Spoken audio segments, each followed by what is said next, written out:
রাধে বন্ধুরা, কেমন আছো তোমরা সবাই? আশা করি ভালো আছো।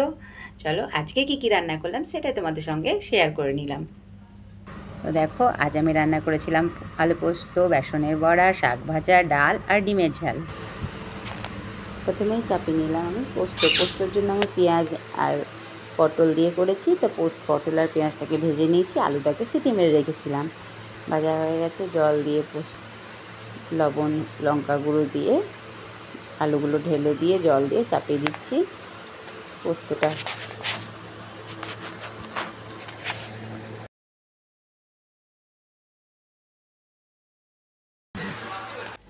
এখানে পোস্তটা হতে থাকুক, ততক্ষণ আমি পোস্তটা সিলে বেটে নিচ্ছি। পোস্তটা ফুটে গেছে, আমি একটা বাটির মধ্যে ঢেলে রাখলাম, কারণ এটাতে বড়ি ভেজে নিয়ে ছোক লাগাবো। আর এটা পরিষ্কার করে চাপিয়ে দিলাম। চাপিয়ে দেওয়ার পর কড়াইয়ে তেল দিয়ে বড়িগুলো দিয়ে দিলাম। অল্প তেল দেবো, যেহেতু পোস্তটা আমি পেঁয়াজ আর পটলটা তেলে ভেজে নিয়েছিলাম। ভাজা হয়ে গেলে লাল লাল করে ভেজে নিয়ে বড়িগুলো পোস্তটা ঢেলে দেবো। এর মধ্যে এখনও কিন্তু পোস্ত বাটা ভরেনি। এবার আমি পোস্তটা এনে দিয়ে নেব। দেখো, পোস্তটা দিয়ে দিয়েছি। বাস একটু ভালো করে মিশিয়ে নিয়ে পোস্তটাকে ঢেলে নেব। হয়ে গেছে আমার পোস্ত তৈরি। এখানে আমি আগেই বানিয়ে নিয়েছিলাম ডাল, শাক ভাজা,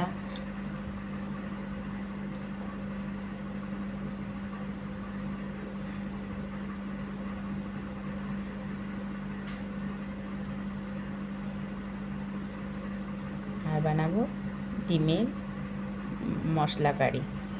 তার জন্য ডিমগুলোকে সেদ্ধ করতে রেখে দিয়েছি। সেদ্ধ হয়ে গেলে খোসা ছাড়িয়ে নেব। এখানে কড়াইয়ে, আর মা যেহেতু ডিম খায় না, সেজন্য মায়ের জন্য একটু বেসন দিয়ে বড়া করে দিচ্ছি।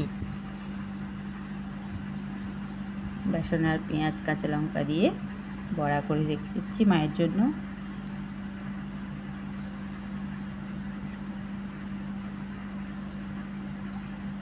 উল্টে পাল্টে ভালো করে লালচে লালচেভাবে ভেজে নেব। এটা ভাজা হতে থাকুক।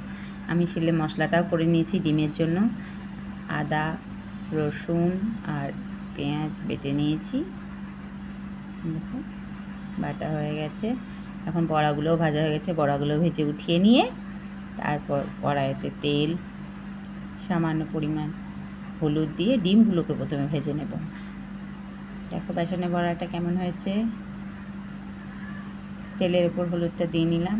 ডিমগুলো ছাড়ানো হয়ে গেছিলো, এখন ভেজে নেব। ডিমগুলো ভাজা হয়ে গেলে একটা বাটির মধ্যে উঠিয়ে নিয়ে যে তেলটা রাখবো, ওই তেলে অল্প পরিমাণ চিনি দিয়ে, চিনিটা লাল হয়ে উঠে আসার পর তার মধ্যে 5 ফোড়ন দিয়ে দেব।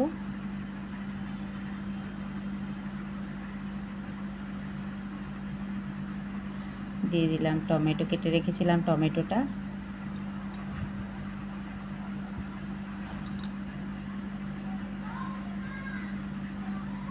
এবার মশলাটা দিয়ে দিই। মশলাটা দিয়ে একটু লবণ দিয়ে কষতে থাকবো। লবণটা আমি দিয়ে নেব, কারণ লবণটা দেওয়াতে টমেটোটা গলে যাবে।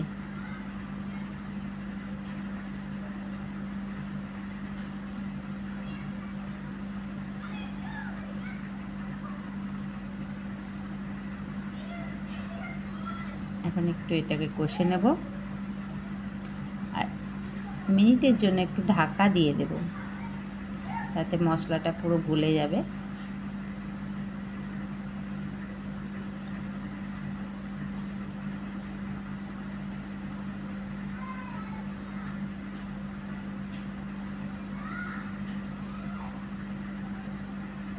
এবার মশলাতে হলুদ, জিরে গুঁড়ো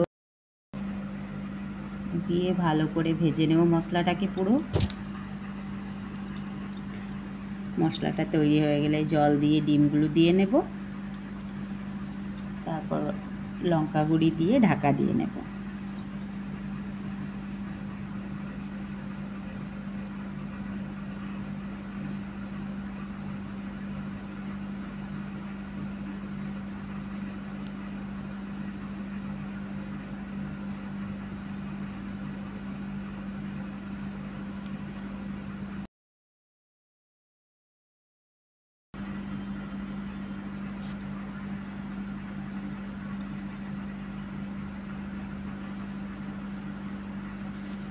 আমার চ্যানেলে নতুন হয়ে থাকলে প্লিজ চ্যানেলটাকে সাবস্ক্রাইব করে নেবে।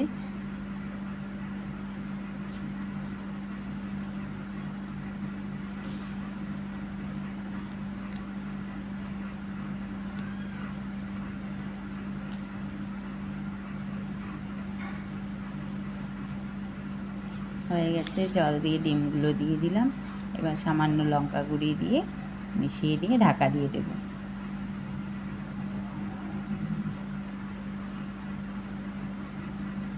তো বন্ধুরা, তোমরা সবাই কোথার থেকে আমার ভিডিও দেখো কমেন্টে জানাবে, আর ভিডিও ভালো লাগবে প্লিজ লাইক করে দিয়ে যাবে।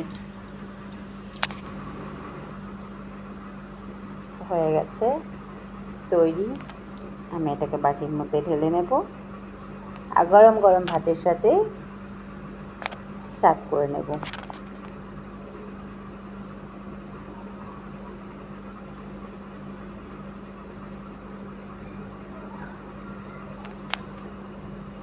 ঘরে যে মশলাটা ব্যবহার করি সেটা অল্প একটু দিয়ে নিলাম।